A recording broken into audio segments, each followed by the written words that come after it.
Assalamualaikum warahmatullahi wabarakatuh. Berjumpa kembali di channel Ardiko Ramos. Informasi terbaru terkait dengan rankingan kelulusan bagi sahabat-sahabat P3K 2023 khususnya untuk non guru.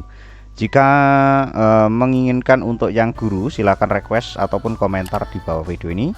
Nanti akan kita respon 2 atau 3 hari ke depan ya sahabat-sahabat, sesuai dengan peraturan yang berlaku. Jika masih bingung untuk sahabat-sahabat yang menangani ataupun menghadapi permasalahan terkait dengan penempatan rankingan untuk P3K teknis ataupun kesehatan PPK 2023, silahkan berkomentar di bawah video ini. Next video akan kita jawab ya sahabat-sahabat, atau besok malam. Untuk informasinya seperti ini sahabat-sahabat. Urutan rankingan PPK teknis atau nakes 2023 dan nakes ya maksudnya. Simulasi ini terbaru sesuai Menpan RB 648 yang sudah diperbarui ataupun dianalisis lebih dalam oleh tim Ardiko Ramos yang terdiri dari beberapa unsur ya sahabat-sahabat, praktisi pendidikan, praktisi, dosen dan lain sebagainya. Ini ada 2, langsung saja ya sahabat-sahabat. Di sini yang perlu digarisbawahi, yang menjadi kebingungan kawan-kawan itu berada di poin ini ya sahabat-sahabat.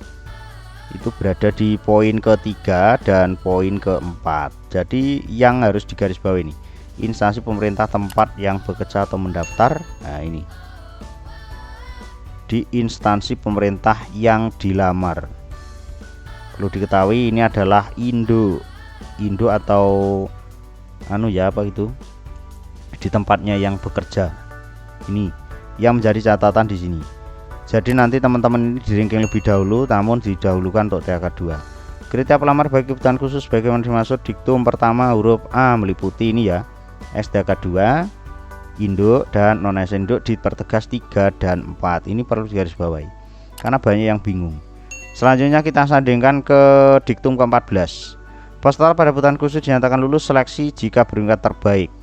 Nah, dengan catatan terbaik. 15. Pengisian kebutuhan khusus diberlakukan terlebih dahulu bagi peserta XTK 2. Selanjutnya baru untuk kalau orang tidak terisi ya, ini dalam hal masih terdapat kebutuhan. Nah ini perlu didalami ya. Jadi untuk TK 2 kalau sudah habis, sisa masih ada formasi yang kosong, maka diisi oleh non ASN ini. Peserta pada kebutuhan umum dinyatakan lulus seleksi jika memenuhi nilai ambang batas. Ini yang buat bingung kalian itu kan, kebutuhan khusus NAB-nya berapa bang kan gitu. Padahal udah tak jelasin, ini video ketiga ya sahabat-sahabat.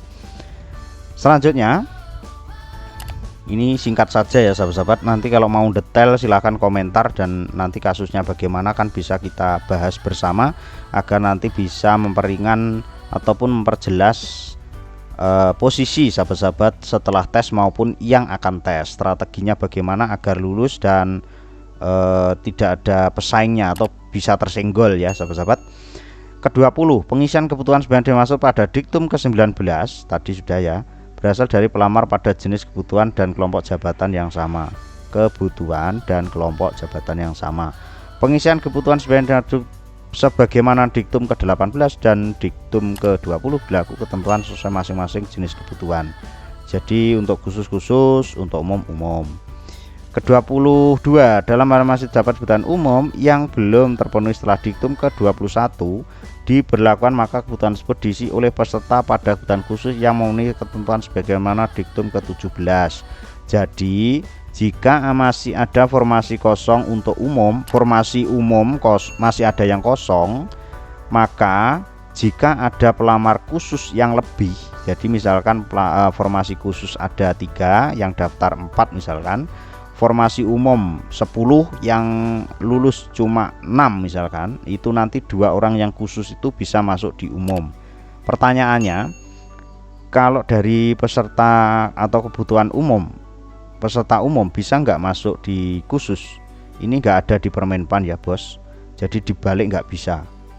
Khusus ke umum bisa, tapi umum ke khusus nggak bisa. Selanjutnya ke-18, 19 ya, ini dalam ini instansinya ya sahabat-sahabat, mohon maaf. Nah ini dalam hal tersebut terdapat kebutuhan yang tidak terpenuhi pada instansi pusat, pengisian kebutuhan hanya dilakukan pada instansi yang melakukan pengelompokan. Pengelompokan ini sampai hari ini kita cek ini maksudnya apa belum jelas ya sahabat-sahabat. Pengisian kebutuhan sebagian dimaksud pada diktum ke-19 berasal dari pelamar pada jenis kebutuhan dan kelompok jabatan yang sama. Nah, ini khusus, umum, dan umum.